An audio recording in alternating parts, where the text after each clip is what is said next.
चंद्रगुप्त मौर्य का साम्राज्य उत्तर में अफगानिस्तान से लेकर के दक्षिण में कर्नाटक तक था। तमिलनाडु और केरल में उसका अधिकार नहीं था। आप कैसे कह सकते हो कि इसका अधिकार अफगानिस्तान में था? क्योंकि यूनानी यात्री एपियानस, स्ट्रेबो, प्लूटार्क आदि के विवरणों से जानकारी मिलती है कि चंद्रगुप्त मौर्य का विवाह सेल्यूकस निकेटर की पुत्री हेलेना से हुआ था और सेल्यूकस निकेटर ने दहेज के रूप में चंद्रगुप्त मौर्य को एरिया, अराकोसिया, पेरूपेनी सदई, जेट्रोसिया ये क्षेत्र दिए थे। इनमें से जो 3 क्षेत्र हैं, एरिया यानी हेरात, अराकोसिया यानी कंधार और पेरूपेनी सदई यानी कि काबुल, ये तीनों अफगानिस्तान में थे। यानी चंद्रगुप्त मौर्य का साम्राज्य उत्तर में अफगानिस्तान तक था और दक्षिण में कर्नाटक तक था। यह कैसे कह सकते हो कि इसका दक्षिण भारत में अधिकार था? क्योंकि तमिल भाषा में 2 ग्रंथ लिखे गए हैं, अहनानुरु और पुरनानुरु।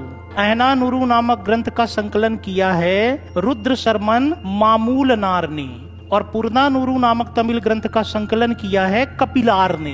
इन ग्रंथों से हमें चंद्रगुप्त मौर्य के दक्षिण भारत के विजय अभियान के विषय में जानकारी मिलती है। साथ ही साथ हमें जैन ग्रंथों से जानकारी मिलती है कि चंद्रगुप्त मौर्य ने श्रावणबेलगोला में संलेखना पद्धति से अपने प्राण त्यागे थे। तो स्वाभाविक रूप से श्रावणबेलगोला जो आज कर्नाटक में स्थित है, उस पर चंद्रगुप्त मौर्य का अधिकार रहा होगा। और पूर्व दिशा में चंद्रगुप्त मौर्य का साम्राज्य बंगाल तक था। बंगाल आज का बांग्लादेश। कैसे कह सकते हो कि बांग्लादेश तक था? क्योंकि बांग्लादेश के महास्थान से एक प्रस्तर अभिलेख मिला है जिसमें इस बात का उल्लेख है कि वहां के अधिकारियों को आदेश दिया गया है कि अकाल की स्थिति में अनाज को राजकीय गोदामों में, धान्य कोठारों में सुरक्षित रखा जाए और अकाल की स्थिति में गरीबों में इस अनाज का वितरण किया जाए। तो ज्यादातर इतिहासकार ये मानते हैं कि ये महास्थान प्रस्तर अभिलेख किसके द्वारा जारी किया गया था? चंद्रगुप्त मौर्य के द्वारा। क्योंकि चंद्रगुप्त मौर्य के ही शासनकाल में जैन ग्रंथों के अनुसार 12 वर्षों तक